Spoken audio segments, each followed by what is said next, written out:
Good morning, greetings from Northumberland on the 13th of August, nearly halfway through the month, and I'm now more than halfway through my holiday. Today we have three saints. They come along like buses, none yesterday but three today. The the most the one celebrated for the most time is Jeremy Taylor, and a divine, a chaplain to King Charles II, and someone involved in the spirituality of the time, and a writer of holy living and holy dying. And I will have spoken about him before, and I will speak about him again.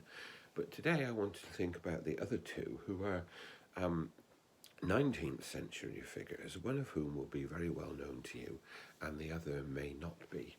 They are Florence Nightingale and Octavia Hill, and we remember them both in the Anglican cycle of prayer in the Anglican calendar today.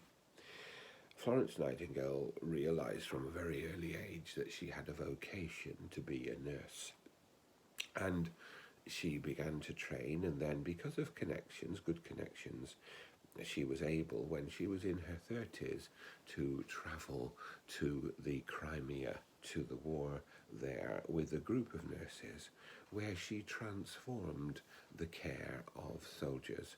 Nursing, food, sanitation meant that the mortality level among the soldiers injured in the Crimean War was transformed.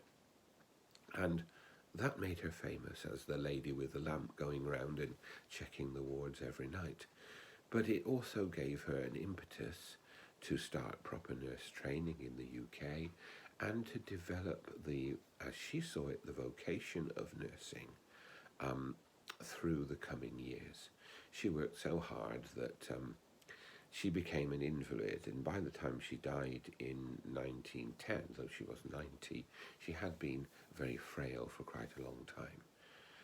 She died as a famous person, as a person who had made a difference to the health of the nation through nursing. The second person we remember was a contemporary of hers, born a little bit later and dying just 2 years later at a slightly younger age of 70-something, and her name is Octavia Hill. You may never have heard of her, but she was born into a Christian socialist family, let's call it that. She was connected with people like F.D. Maurice, who we talked about some weeks ago, and she saw, as someone put it, human beings as citizens of this earth as much as they were as citizens of heaven. And she was concerned with the welfare of people here as much as with their welfare, their spiritual welfare when they got to heaven. And she was involved from a young age in education projects, in projects to help relieve child poverty. But her biggest successes were in the importance of decent housing for poor people. She was persuaded to put this on a more business-like level, and she became, if you like, the manager, the administrator of large tracts of Victorian housing in the second half of the 19th century. She worked with the ecclesiastical commissioners, administering church property for the good of the poor. And her work helped to, first of all, identify the importance of good housing, and secondly, to promote good housing for poor people. She shied away from being involved in politics, although she sat on commissions, and she worked to provide, on a voluntary basis, in the voluntary sector, as we would call it now, good housing for people. And just as an aside to this, she also, with two others, founded the National Trust to protect buildings for the nation. So she left a great legacy of the desire to, and the importance of having good housing for people.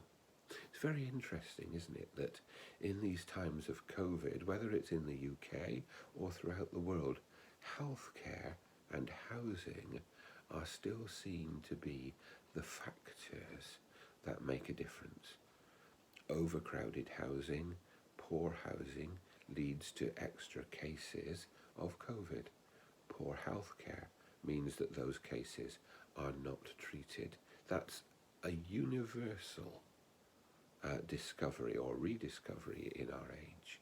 And we remember these two people, Florence and Octavia, who more than 100 years ago, 150 years ago, campaigned for these two key things to improve the lot of people in our cities.